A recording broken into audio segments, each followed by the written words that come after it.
This episode contains references to war and everything that goes with it. Listener discretion is advised.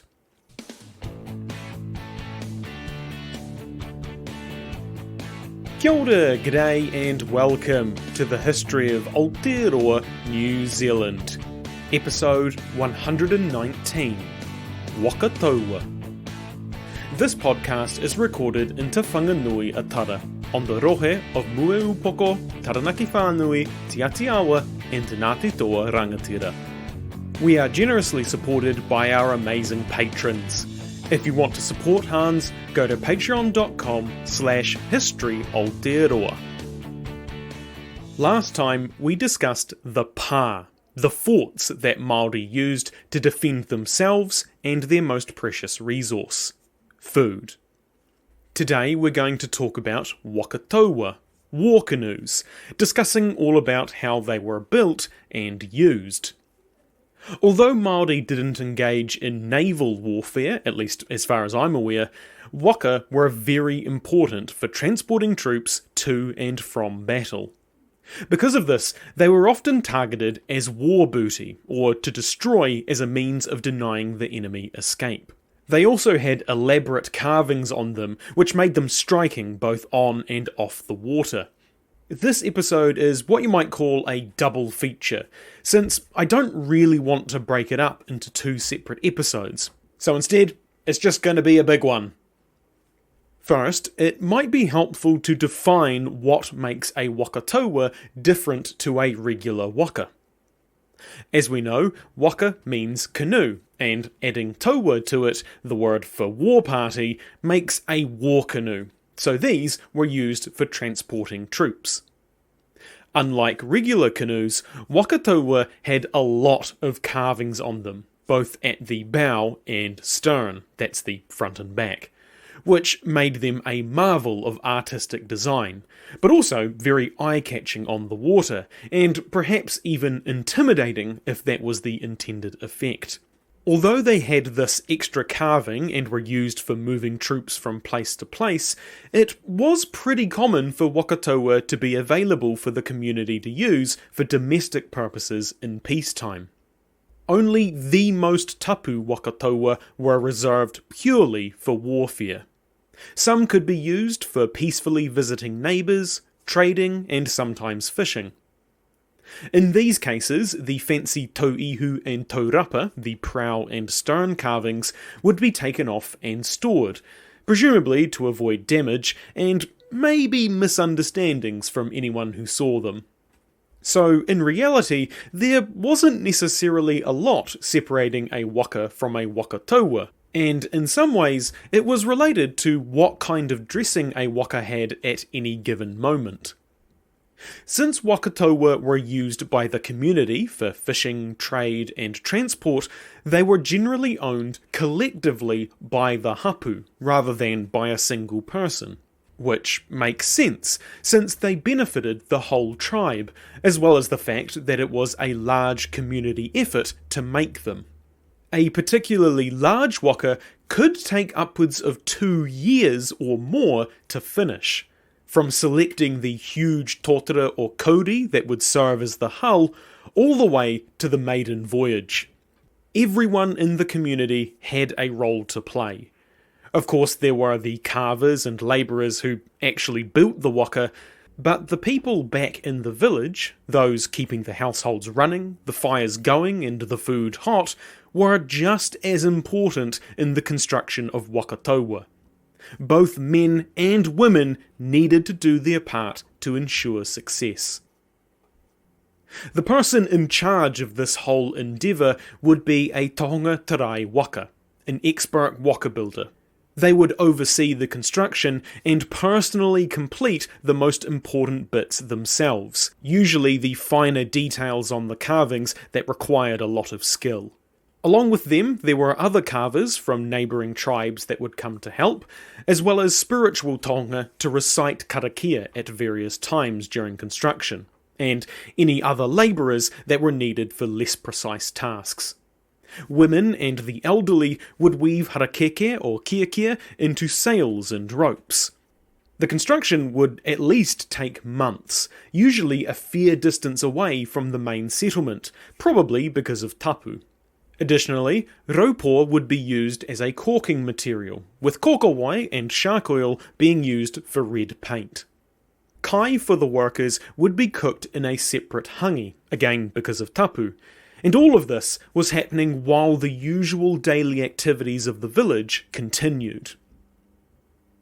So, what was the exact process for building a Waka Taua? Well, the first thing to do was to head out into the bush to find a suitable tree, which would form the hull of the canoe. The tree needed to be rather large, since the hull would be carved out from a single piece of wood. So, finding the right one usually involved inspecting a bunch of potential trees. Selecting a tree was one of the most important steps in building a waka. It would potentially influence every single step after it, so a wrong move here could cause a heap of issues, perhaps even total abandonment of the project partway through, which of course would be devastating. Hapu south of Tamaki Makaurau, Auckland, generally used tōtara for this purpose, and hapu north of Auckland preferred kauri. Both trees were mostly free of knots and could be easily cut with a stone toki. Kahikatea or rimu were the second choices if kauri or tōtara weren't available. The tohunga tarai waka would inspect trees for any irregularities or issues, such as quote-unquote flangy roots which could indicate cracks in the trunk. If the grain was twisted or the bark spongy, that could indicate too much sap, and that the tree would be too weak. Decaying roots was also something to watch out for, as it would mean that the tree was dying, and didn't have as much structural integrity as it may appear. Green flags to look for were whether the tree was close to the valley floor, which would often mean it had been nourished more, resulting in stronger wood. A thick bark on the tree with close grain and a more mature tree were also good signs. Assuming they found a good tree, occasionally it wouldn't actually be on the hapu's rohe, and a bit of trade negotiation would need to occur to get the rights to cut it down.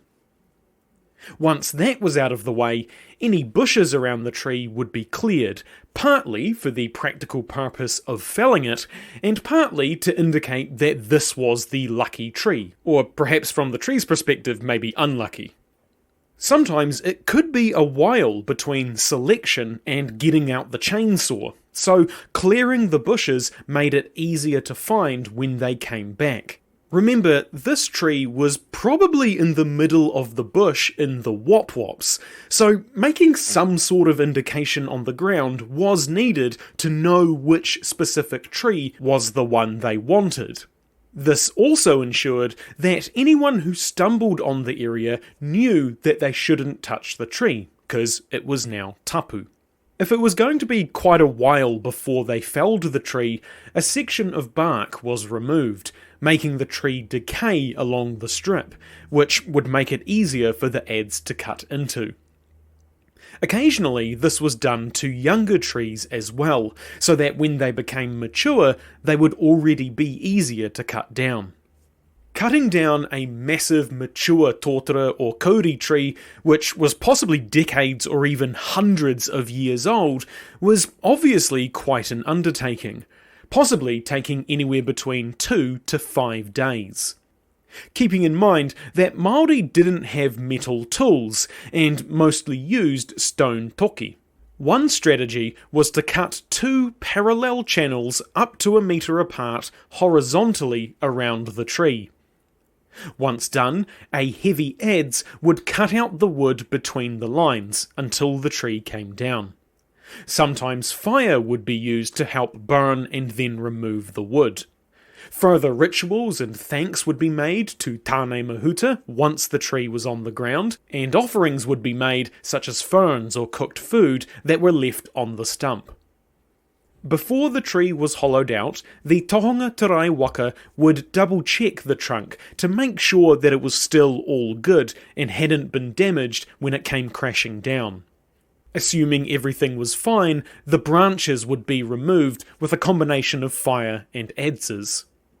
The fire would be lit where a cut was made, waiting until it burnt a few centimetres into the wood, at which point water was then put on the spot to cool it. This was done so that when the adze cut into it, it wouldn't be exposed to extreme heat that would damage it. Once cool, the adze would cut into the spot, made easier to chop due to the fire. This was repeated until the desired part was removed. This process was apparently faster than just using adzes and safer than just using fire. After the branches were removed, the general shape of the waka would be carved out, with the base of the tree usually forming the bough, which tended to be broader than the stone. The amount of work done at this step depended a bit on how far the tree would need to be dragged to the proper building site, since most of the work wouldn't actually occur in the same place the tree was felled. Normally, they wanted to move it at least a bit closer to the kaina. A short trip would mean a lot of work could be done in the bush where the tree was cut down, but if the trip was long or the terrain wasn't super favourable, then not much would be done to keep the trunk as sturdy as possible, which would help avoid damage along its journey. The tree would pretty much always be damaged or lose wood along the way, so the overseeing tohunga had to take that into account in the final design. If he took too much off, the tree would be too small after being moved. While the main hull was being prepared, a few other things were going on off to the side. Other workers would be carving out the battens that would be added to the sides to raise the height of the waka. These were often elaborately carved and lashed to the waka with cord. A humi kokomo, or false end, was also sometimes added if the main tree ended up being too short for what they wanted, or if the trunk had been damaged at some point. The false end acted like a normal front or back part of the waka, just that it was lashed to the main hull instead of being part of it. The tauihu and taurapa, the kind of figureheads for the bow and stern, were also started fairly early on, to ensure that they were finished at roughly the same time as the rest of the waka. We'll talk about these parts in greater length a bit later. Once the whole thing was ready to move, ropes would be tied to the waka made of tea leaves, and would be very thick, potentially the size of a person's wrist, to ensure they were strong enough to pull the heavy tree. Logs of wood were placed under the waka to help it roll along the ground, while other workers from the village would be called in to clear a path through the bush. This part was particularly tense. A lot could go wrong at this stage. A rope could snap, the tree might roll around too much, or it might go down a hill, smashing into some rocks. As such, the tohunga tarai waka would scope out the safest route, and sometimes a longer route with less hills was a better idea than one that was shorter but had a higher chance to damage the tree. To move the waka, the team would be split into 3 different groups. One to grab the ropes and pull, another to walk next to the waka to keep it upright, and the third to pick up the skids from the back and place them in front of the waka as it rolled over them. Dragging the waka in this way, they could cover up to 8 kilometres a day, less if the terrain wasn't favourable. As the 3 teams worked in unison, a kaya, which is a word used to mean the leader of a haka, would sing rangi waka, waka hauling songs. These waiata would be chosen for their appropriateness, such as songs or chants with long syllables for slow uphill work, and shorter syllables for faster terrain like flat or downhill. Experienced kaya would sometimes change the typical verses of well-known songs to bring in topical subjects, to make the work a bit more interesting, exciting, or possibly even funny. You know, just dudes being guys in the bush. Once the waka had reached the final construction site, it would be seasoned if it hadn't already. Now, this obviously didn't mean they put salt and pepper on it. It involved leaving the waka in a trench, river, or the sea for a few months. The idea was that this would strengthen the wood and make it ready for the type of conditions it would be experiencing throughout its new life. To protect the waka from too much damage, a temporary shelter would be erected around it, which would also serve to indicate to others that the area was tapu for the time being. Once seasoned, the most experienced carpenters would adze the waka down further into its final shape, making sure the hull was as close to symmetrical as possible. Obviously, this was done without drawn plans, measuring tape, or any other modern conveniences, so an exactly symmetrical shape wasn't possible, but they got pretty damn close, which is a testament to the skill of these carvers. The inside of the waka was adzed to get it as smooth as possible, and then finished with sandstone or shark skin to sand it down even more. The waka would often accumulate water inside when out at sea, so to avoid having to tip it upside down each time they brought it back on land, sometimes a hole was bored in the middle to allow the water to drip out. The hole would then be plugged when heading back out to sea. On the outside of the hull, there were a few designs that could be chosen, from a smooth surface to a fish scale-like pattern, or what was called a quote-unquote scalloped finish, which meant it kinda had concave grooves and slight ridges in it. The idea behind the scalloped, or I suppose scalloped, hull finish was to break up the water around the waka, so that it could glide faster. This finish was apparently achieved with a specific type of toki, called a toki umarua, or double-shouldered adze. Once the hull was finished, both inside and out, the homi kokomo, the false end, would be attached if required, some having one at both the front and back, secured to the main hull with harakeke or kiakia rope. Raupor was placed between the joins and put into any other cracks to keep it all watertight. Next step was to lash on the battens, called rauawa. This would be done by 4 teams of 2, each one responsible for one end of the 2 battens. There was a lot going on with how these battens were lashed to the hull, and it was pretty complicated, so I won't go into the nitty-gritty. Once the battens were in place, any gaps were caulked with the gum of the ho-ho tree, which was mixed with harakeke. Poles would be placed between each seated position, marking out where each paddler would be, as well as keeping the hull rigid. These poles were called taumanu, and allowed the paddlers to brace their knees against the one in front and lean on the one behind. These would sometimes have carvings on them as well, possibly to indicate that that particular spot was reserved for a rangatira or tohunga, and to warn others maybe not to sit there. Naturally, the steersman would sit at the rearmost taumanu to guide the waka with a large paddle.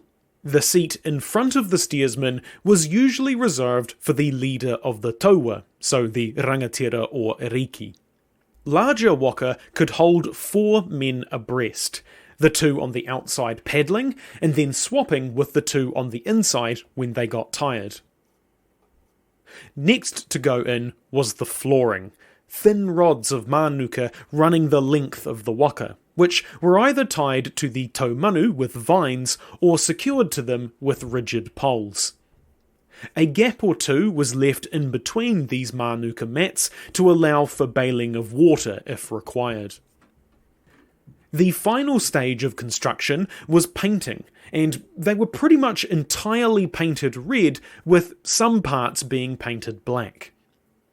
The red paint was made with shark oil and kokowai, or sometimes burnt clay, while the black paint was made by mixing shark oil with charcoal. The paintbrushes used to apply the colour were made of kahu feathers, a species of hawk. Parts that were made separately and lashed on, like the tauihu and taurapa, were painted before they were attached to make it easier. Northern iwi would often paint the tauihu and taurapa black, which was sometimes done by sitting the parts in a bath of water that had been boiled with pounded hino bark, extracting the dark tannins and staining the wood. Oil would then be rubbed over the newly stained wood to seal in the colour. White albatross feathers would often line the waka on the lashings that joined the battens to the hull. At last, the Waka Taua was ready for its maiden voyage. And this was a pretty big occasion, especially as it would have been a whole community effort to get the thing built over months or possibly even years. Tohunga would officiate the ceremony, performing a number of rituals and karakia. The first order of business was, naturally, to lift the heavy tapu from the waka, so that it could be ready for normal use. This could involve taking a branch, dipping it in the water, and hitting the tauihu while reciting karakia. If the karakia was spoken well, it was a good tohu, with some stumbling indicating the waka may be cursed and best avoided. This ritual often finished with a woman climbing into the waka to finally remove the tapu. The waka could then be put into the water while karakia related to Tangaroa were being said, asking him to protect the waka and its crew while it was in his domain. Once the waka was floating in the water, there wasn't much else for the crew to do other than hop in and get underway with the maiden voyage, whatever that may be. Upon their return, the waka would be beached, stern first, and handed back over to the Tonga Tarai Waka. Bringing the waka in stern first seems to have been done for some superstitious reasons that had practical basis. It was considered unlucky to bring it in prow first, so it would be turned around and backed in, which also allowed for a speedy getaway if needed. The Tohunga Tarai Waka, who had now observed the waka in action and the wake it left, could make any final adjustments before fully handing it over to the hapu. Remember, carvers were brought in from all over the regions, based on their skill and fame, so it is very likely that the Tohunga Tarai Waka was actually not from the area. So, with his job done, he'd be paid in food or goods before he set off back home. A lot of this information is primarily about single-hulled waka. But there are reports of double-hulled waka, essentially two waka that had been attached to each other via rods and lashings, or even a platform to stand on between them. There isn't much known about them, but we do know that Abel Tasman and James Cook saw them. Tasman didn't say too much, probably because the waka was attacking them and so he was preoccupied. And Joseph Banks was also pretty slim on the details. Journals of the whalers, sealers and explorers that came over in the early days of European contact suggest that after Cook's time, double-hulled waka weren't really a thing anymore, or rather, permanent ones weren't. Two single-hulled waka could still be lashed together as and when needed, such as when setting the huge nets we talked about in the fishing episodes. These would be split back into their individual waka after the task was done. However, permanent double-hulled waka seem to have still been used in the South Island, even after they fell out of favour in the North Island. A hypothesis as to why they persisted in the south is that the motu may have not had enough suitable trees for big single-hulled waka, so smaller double ones were favoured. Tall, wide totara or kauri were plentiful and easy to access in most of the North Island. But similar-sized trees, particularly in width, were harder to find in the South Island. Smaller, single-hulled waka would struggle with the rough seas, so the second hull was needed to stabilise it. When not in use, Waka Taua were often put into like an open carport called wharau or tawharu. Not much evidence survives of these buildings, but it is thought that they had gabled roofs and were quite long to cover the whole waka. Some wharau had a sort of mezzanine floor in them where families would sleep, presumably the ones who were responsible for maintaining the waka. When tucked away in the shed, the waka would be put on top of wooden rollers to stop it touching the ground and rotting on the bottom. The taurapa and tauihu were also removed and stored. If the weather was particularly shitty, manuka brush could be used to make a temporary wall to protect the waka from wind and rain. This is roughly the halfway point in the episode. We're next going to talk about the tauihu and taurapa, along with how the waka was used more generally in the second half of the episode. So if you want to have a break, or your commute has now ended, this is a good time to stop. I'll be waiting here for when you return. Otherwise, you can continue on, and I'll just keep talking for the next sort of 30 minutes or so.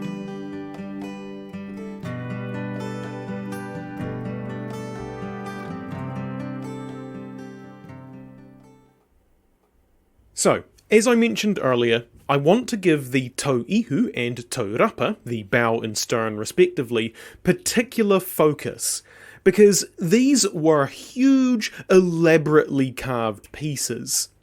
You might even say that they were the centerpieces of the Waka Taua, and I would hazard a guess that they were used to show off the wealth and status of a hapu in an easy-to-understand, visual way. Something that, if you were standing on the side of the river watching it pass by, you knew shit was about to go down.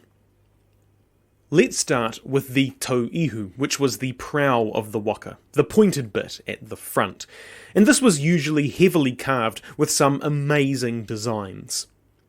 There were three main styles of design for tauihu. The most common style was the patau, characterized by a panel of two carved spirals behind the carving of a person at the front, with their tongue and arms stretched. Not too dissimilar to the figureheads of mermaids and such found on European ships.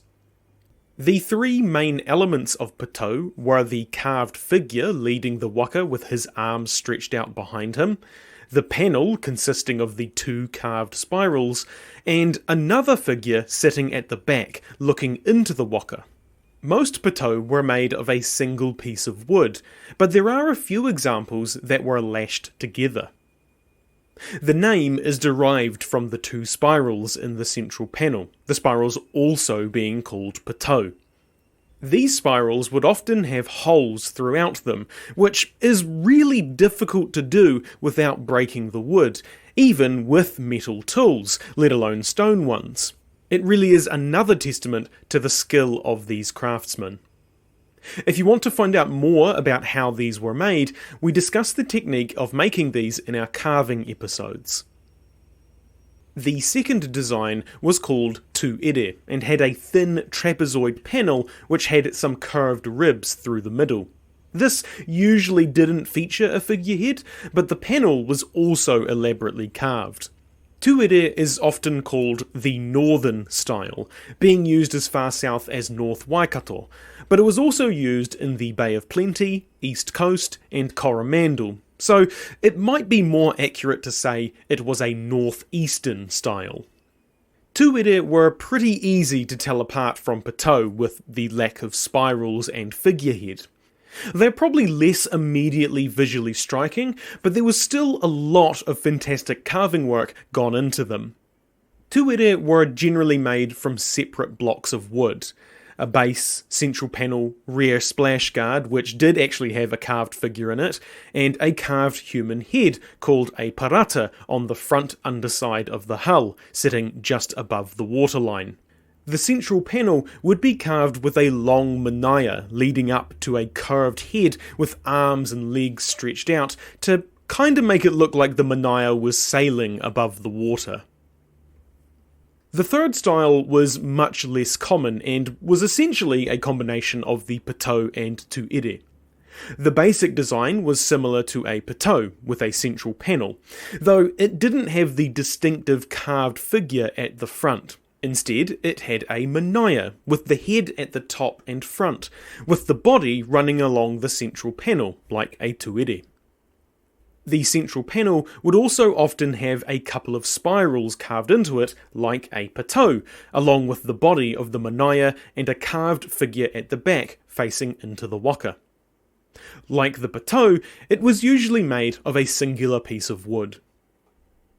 Taurapa, or sometimes just rapa, were the stern pieces of the Waka Taua. Often made from totara or mātai, taurapa were like tauihu in that they were often separated from the rest of the waka when not in use and carefully stored, often being passed down through the generations if possible. The piece usually had a pair of curved ribs running along it, which followed on from the lines of the waka, going from the base of the taurapa to about 3/4 up, tapering as they change into a manaya, and the ribs would often be flanked by many patau on the panel. There are a couple of possible explanations of what the two ribs mean or represent. The first is that they represent, quote, the dual life principles of the Māori, end quote. Those two principles being the divine and mortal, or ira atua and ira tangata. The other is that the ribs are meant to represent the beak of the kotuku, the white heron, which is also found on the modern $2 coin. The other major feature of a taurapa is the carved human figure at the base, who faces forward overlooking the crew. The figure is usually said to be Puhikai Ariki, an ancestral atua. There is a lot of conformity among taurapa across the country, so that could indicate some intertribal significance to the designs, perhaps even dating back to the period before Māori arrived in Aotearoa.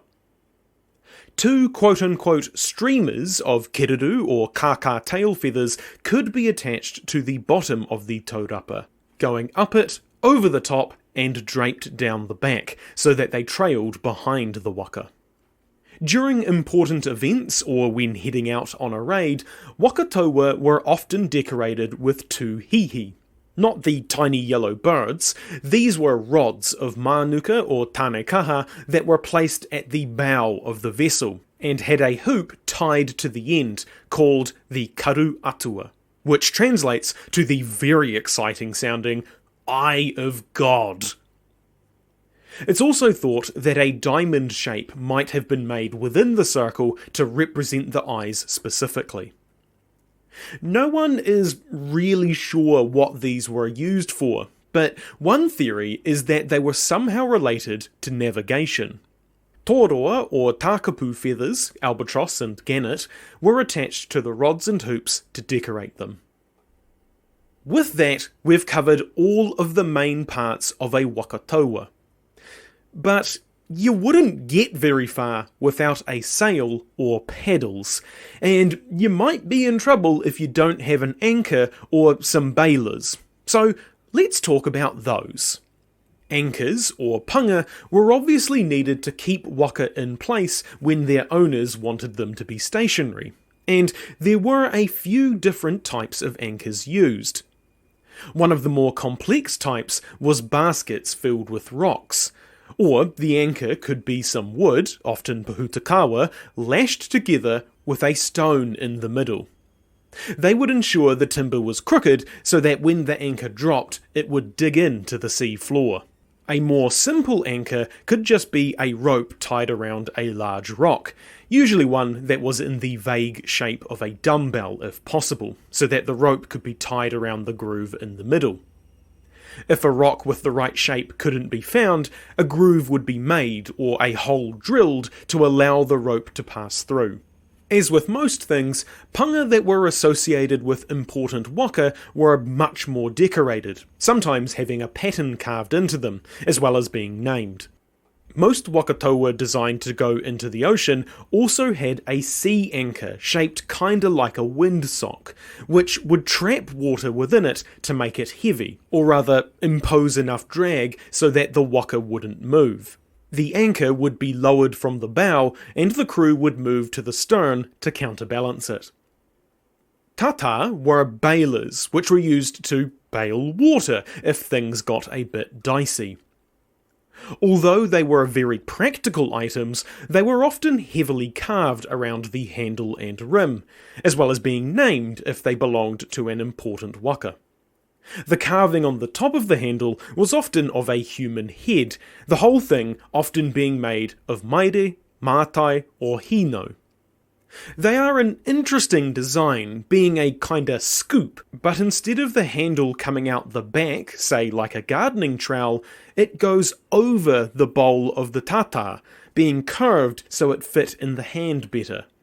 While they were bailing, the crew would often recite karakia as a request for help from the gods. Keeping the waka afloat and stationary was all well and good, but it didn't matter much if you couldn't get to where you needed to go. It is thought that prior to European arrival, sails, called rā in te reo, were common on Waka Taua. There is only one example currently known of a pre-European Māori sail that has survived to the modern day, residing in, where else, the British Museum. She is called Te Rā and was gifted to the museum by the British Admiralty in 1890, though how the Admiralty obtained her is unknown. She is an extremely important taonga, not just in the sense that she's one of a kind, at least as of right now, but also because the people that made her used techniques that were lost and are no longer in practice. Such as how she is made of 13 panels weaved together with a zigzag pattern that isn't broken by the panel joins. There are air holes to allow the wind to pass through, feathers to possibly ascertain wind direction. Overall, she is just fantastic. She has been a great boon to modern weavers who have been given the opportunity to study her in Britain. However, right now, they don't have to travel far at all.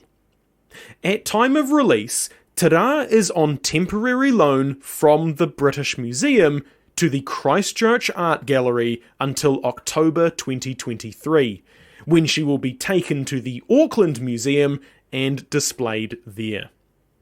So, if you are interested in seeing a one-of-a-kind taonga, you better be in quick. If you want to hear all about Te Rā and the process of bringing her home from the people who actually did that important mahi, well, that is exactly who I spoke to for the next episode. So hold on for that when it comes out in 2 weeks' time. Although we only have one surviving example, the reason historians think sails were pretty common is because many early European explorers recorded seeing sails on waka in their journals, along with many illustrations showing the same thing.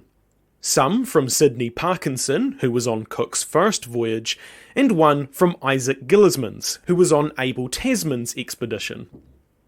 What likely caused the ancient art of sail-making that Māori had practiced for hundreds if not thousands of years to be forgotten was probably European materials like canvas becoming widely available in the 19th century. It's thought that Māori sails were generally made of keke, harakeke or raupō. There were two different types of sails, both triangular, the difference mostly being in how they were rigged. They could be set up with the sail being vertical or kinda slanted in the waka. In both cases, it wasn't uncommon for paddling to still occur, especially to stabilise the vessel in rough seas. Overall, we don't know a huge amount about how these sails worked or how they were operated, other than a basic understanding of how they were set up and possibly raised and lowered. Hawe, paddles, were the main way to get a waka moving, other than using sails when able to do so. Hawe used to paddle were usually about 140 to 170 centimetres long, and made of mātai or manuka, both strong and light woods. The hawe had a straight handle, but the blade had a slight angle to it, to help push down the water when it was dipped in, to propel the waka forward. This meant that those paddling didn't need to pull the hawe back before pulling it out, which used much more energy and was less efficient.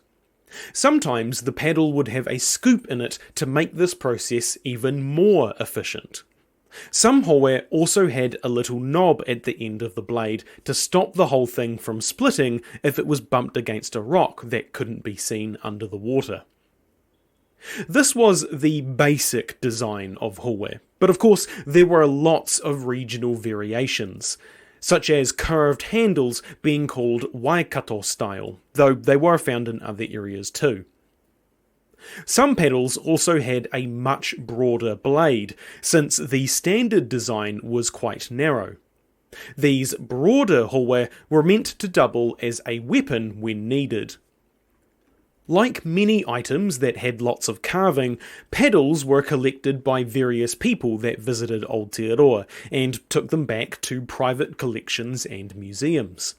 However, most that have survived to the modern day don't have any carving on them, other than a few that were owned by rangatira, and some that were specifically produced as a commodity to sell to European tourists. Rangatira didn't usually do the actual paddling, but they would use their paddle to help quote-unquote encourage the crew, or as a replacement for a tefa, taiaha, or other long item during ceremonies. These paddles would have various amounts of carving, paint, stain, or even could be charred a bit. There is also one example of a whalebone hawe that is currently held by Te Papa. Obviously, the act of paddling was an exhausting job, especially if there wasn't any wind to help them along. Paddlers would usually kneel as they paddled, and there were a couple of different strokes that could be used. The kaihotu or kaituki, time caller, would be the one to choose which stroke was best, considering the weather and how tired the crew were. Starting from stationary, the crew would need to give the waka enough speed to get up onto the plane. This was achieved with 3 deep, strong strokes, which would be succeeded by 40 short strokes. The idea was to pull the waka out of the water with the 3 strokes, and then the shorter ones would get the waka up to the correct speed. Once the waka was at cruising speed, the kaituki would vary the tempo of his chants to ensure the paddlers kept the waka at the desired speed, as well as making sure they didn't get too knackered. If the kaituki wanted to go full tilt, he would tell the crew to make long, deep strokes, while also changing the chant to a slightly slower beat. These deeper strokes required the crew to go balls to the wall, though naturally this could only be maintained for a short time, so was only used in bursts. For times when a regular, sustained speed was needed over a long distance, the kaituki would call for a stroke which was an alternation of strong and light strokes, allowing the paddlers to give a full, hard push and then recover with a lighter one, which had the added benefit of keeping the speed of the waka up even as the crew had some respite. If the weather was a bit rough, then a fast stroke could be used by just dipping in the tip of the blade. This was so that the paddlers would have more control to move or change course, as well as save their energy so they could weather the storm. Paddling wasn't the only skill the crew needed to be proficient at, though. One person wrote that when a waka began to list to one side in rough seas, paddlers on the side that the swell was coming from had to lean out over the edge and, quote, thrust their paddles deep into the wave, and by a curious action, forced the water under the canoe, end quote. The idea was to stop the waka from flipping. Another incident occurred where someone was watching as a waka arrived at a river mouth, and as it went over a swell, some of the crew jumped out and held onto the sides to ensure it stayed upright. As well as the hoe used for paddling, hoe peperu or hoe ururangi are steering paddles. These were around 1.8 to 2.7 metres long, and totally straight, as opposed to the slightly curved paddling hoe. They were usually made of heavier woods, since they would need to withstand the forces exerted upon them when the waka was turned. The handles often had manaya carved into them as well. The person who held this hoe and steered the waka was the kai whakatere, and they would be seated at the base of the taurapa, right at the back of the waka. This was a pretty highly skilled job. Waka Taua sit very low in the water, meaning it wasn't that hard to capsize them. So a lot of trust was put into the kai whakatere to steer the waka through rough seas or fast rivers. Even so, it wasn't uncommon for water to make it into the hull, which is where the bailers would come in. The kai whakatere was basically the captain of the ship. He was responsible for keeping the waka safe, and any crewman wanting to see the sunrise would do exactly what he said immediately. If the waka was quite large, it was common to have a second steersman at the bow, whose job it was to help adjust the waka's course in the case of over or understeering, since the steersman at the back didn't have as good of a view. This front steersman would adjust course by putting a paddle in the water on the side he wanted to turn and then put it at an angle. The other important person on the waka was obviously the kaituki, the time caller, whose job it was to regulate the tempo of the paddlers. He would walk up and down the waka as he did so, making sure to keep his balance. The following account was written by a European who saw a Waka Taua at full speed. Quote, "The kaituki, by singing and various gesticulations, incites the crew to ply their paddles, and denotes, by the rhythm of the song he chooses, the greater or less rapidity of the stroke desired. Such a song is called a tuki waka. In large war canoes, manned sometimes by 60 or 70 men, there are generally two kaituki acting as leaders, one placed near the bow and the other the stern. In addition to their voices, they have in the hand some native weapon which they brandish in time. They either sing by turns, one responding to the other, or they sing together, exemporizing at the same time various jokes and witticisms, by introducing into the traditional songs new verses having reference to the momentary situation. It is remarkable to see how the pullers are, in this manner, guided in keeping time." End quote. When the kaituki wasn't chanting, his job was to figure out how much progress the waka had made, and adjust the speed of the waka to ensure that it got where it needed to go on time without the crew being dead from exhaustion. So, if they're going a bit slow, he would have them speed up, and vice versa if he felt the crew was tired from paddling too much.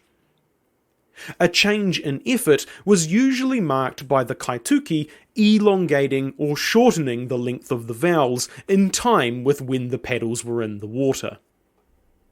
In general, Europeans were really impressed with how Māori kept time with their strokes. Banks writing in his journal, quote, "I have seen 15 paddles of a side in one of their canoes move with immensely quick strokes, and at the same time as much justness as if the rowers were animated by one soul.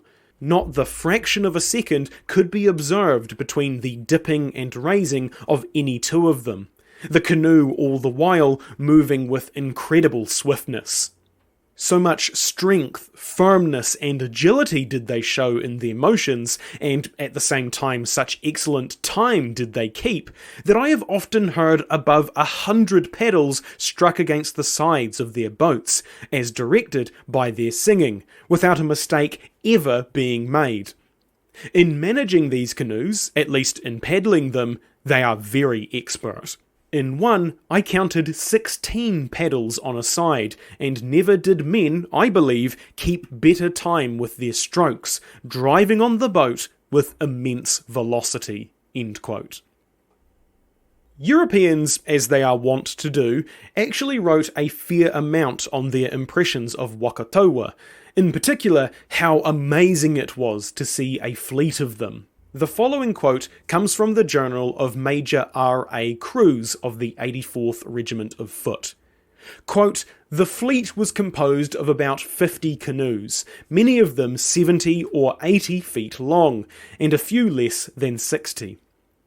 Their prows, sides, and stern posts were handsomely ornamented with a profusion of feathers, and they generally carried 2 sails made of straw matting. They were filled with warriors, who stood up and shouted as they passed our boat, and held up several human heads as trophies of their success. The largest canoe we saw was 84 feet long, 6 feet wide, and 5 feet deep. It was made of a single Cody tree hollowed out, and raised about 2 feet with planks firmly tied together and to the main trunk, with pieces of flax plant inserted through them. The crevices were filled with reeds to make the canoe watertight. A post 15 feet high rose from the stern, which, together with the sides, was carved in openwork, painted red, and fringed with a profusion of black feathers. The chief sat at the stern and steered the canoe, which was impelled by the united force of 90 naked men, who were painted and ornamented with feathers. 3 others, standing upon the thwart sticks, regulated the strokes of the paddles by repeating, with violent gestures, a song in which they were joined by everyone in the vessel. The canoe moved with astonishing rapidity, causing the water to foam on either side of it, and we have observed other war canoes cross the Bay of Islands in perfect safety when it was thought imprudent to lower the ship's boats." End quote. With the arrival of Europeans and their bigger ships that could carry more with less crew, and more of them showing up every week carrying ordnance of a calibre never before seen in these isles, the power, both physically and symbolically, of the Waka Taua diminished significantly in the 19th century. The death knell of the Waka Taua was when roads and railways made travelling over land much easier. By the end of the 1870s, Waka Taua were considered old technology. It wouldn't be until 1935, on the Waikato River, that Waka Taua saw a revival, led by Tapuia Hirangi, sometimes called Princess Tapuia, due to her being the niece of the 5th Māori king. The idea was to strengthen her people's ties to the river and their ancestors who used the water for food, transport, and recreation. This involved the salvage and repair of a Waka Taua called Te Winika, which had been sitting at the mouth of the river since the 1860s, when it was destroyed in the government invasion. 2 more waka were built at roughly the same time to join Te Winika for the 1940 Waitangi celebrations, which was a big one since it was the centenary. Despite many hurdles, such as the outbreak of World War II, the plan was a great success, and all 3 waka were finished on time. From there, Te Wīneke served as a symbol of the kingitanga for another 30 years. Today you can see Te Wīneke in the Waikato Museum, as she was gifted to the city of Kirikiriroa, Hamilton, in 1973 by the Māori Queen. You can also hear more about Princess Tupuia on the What's Her Name podcast, which I will link in the show notes. From there, Waka Taua has seen a huge revival over the last century, as both a cultural touchstone and as a sport. We're even finding new historical waka that have been hidden for centuries to avoid capture, such as one found in South Taranaki a few months ago, possibly hidden there to avoid confiscation by the Crown in 1869. As I mentioned earlier, I had the immense privilege to talk to the team that brought Te Rā back to her home in Aotearoa.